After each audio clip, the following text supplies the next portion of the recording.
মুম্বাইয়ের ওয়াংখেড়ে স্টেডিয়ামে প্রথম আন্তর্জাতিক টি-20 শতক পেলেন ওপেনার অভিষেক শর্মা। ৩৭ বলে এই সেঞ্চুরির দেখা পান অভিষেক। তবে এটি ভারতের টি-20 ইতিহাসে দ্বিতীয় শততম সেঞ্চুরি।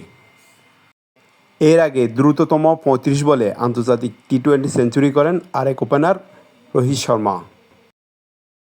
অভিষেকের ৫৪ বলে ১৩৫ রানের ইনিংসে ভর করে ভারত সংগ্রহ করে ২০ ওভারে ২৪৭ রান, যা দেশটির টি-20 ইতিহাসের সর্বোচ্চ রান। ৬০টি বাউন্ডারি এবং ১৩টি ওভার বাউন্ডারির মাধ্যমে এই রান করেন অভিষেক।